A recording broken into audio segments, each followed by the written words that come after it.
ફતેપુરાની touch the light ખાનગી શાળામાં સરકારી શૈક્ષણિક સામગ્રી મળતા ખળભળાટ। ફતેપુરાની ટચ ધી લાઇટ ખાનગી શાળામાં સરકારી શાળાના વિદ્યાર્થીઓ માટે આપવામાં આવતી શૈક્ષણિક સામગ્રીનો ઉપયોગ થતો હોવાનો આક્ષેપ સામે આવ્યો।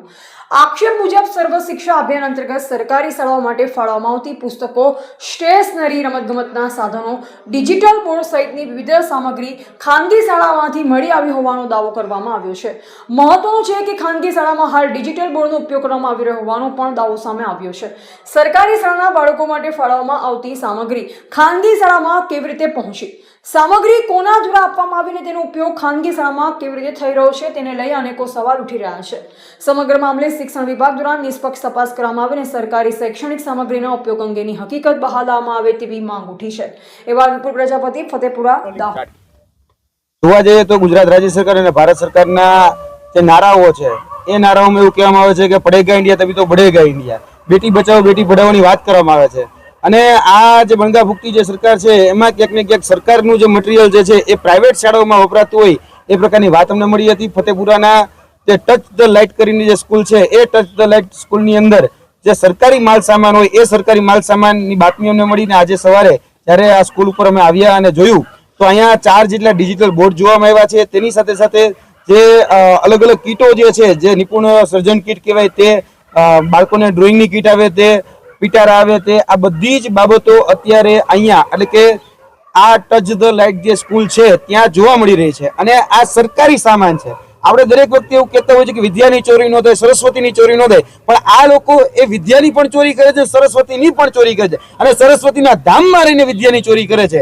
આ ક્યાંક ને ક્યાંક જોવા જઈએ તો ફક્ત બેદરકારી કે લાપરવાહી નથી, આની ઉપર ફોજદારી ગુનો દાખલ થવો જોઈએ। કેમ કે જાણી જોઈને સુનિયોજિત કાવતરું રચી જે સરકારી બાળકો છે એટલે કે કહી શકાય સરકારી શાળાના જે બાળકો છે એને મળવા પાત્ર જે સામાન હોય એ સામાનનો ગેરઉપયોગ કરી અને પોતાની ખાનગી શાળામાં આ સામાન આપવામાં આવી રહ્યો હતો।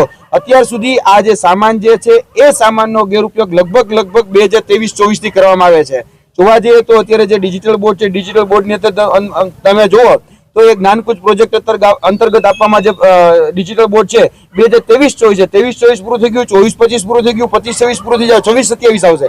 હજી પણ આ લોકો આ સામાનનો ઉપયોગ કરી રહ્યા છે અને એના જે સત્તાધીશો છે એટલે કે ટ્રસ્ટીજીઓ છે એમાં ખાસ કરીને પૂર્વીબેન આજે ત્યાં હાજર હતા, બરાબર છે, ભરતભાઈ પંચાલ, અલ્કેશભાઈ પ્રજાપતિ, આ બધા જ લોકો જે છે એ પણ શાળાઓ સાથે સંકળાયેલા છે। એમાં પણ CRC છે, બરાબર છે, ક્લસ્ટર કોર્ડિનેટર છે, અને છતાં બધું ભાન હોવા છતાંય આજે જે સરકારી શાળાના બાળકોને મળતું જે મટીરિયલ હોય એ તમામ મટીરિયલનો ગેરઉપયોગ કરી અને ફતેપુરાની ટચ ધ લાઇટ કરીને જે ખાનગી શાળા છે ખાનગી શાળામાં ક્યાંક ઉપયોગ કરવામાં આવે છે અને આના કારણે જે સરકારી શાળાના બાળકો જે છે એ આજના દિવસે પણ વંચિત છે।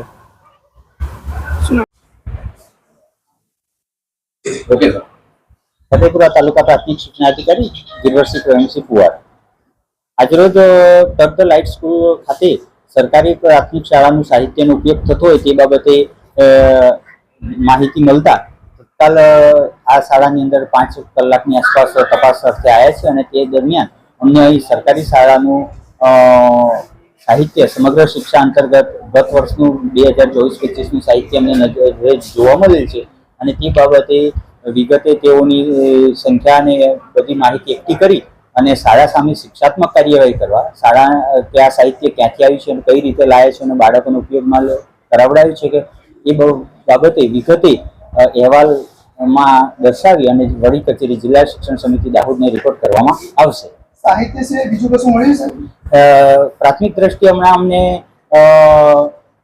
શાળાની અંદર સાહિત્ય છે અને સાથે સાથે સ્માર્ટ બોર્ડ પણ જોવા મળેલા છે।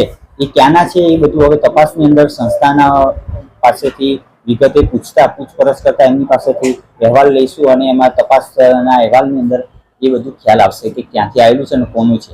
સ્માર્ટ બોર્ડ સર અત્યારે ચાલુ હાલતમાં એટલે કે વપરાશ હાલતમાં હતા? હા, સ્માર્ટ બોર્ડ આપણે મેં જોયા તો તે ચાલુ હાલતમાં જોવા મળેલા છે। ઉપયોગ સ્કૂલ કરતી હતી? હા, શાળા ઉપયોગ કરે છે।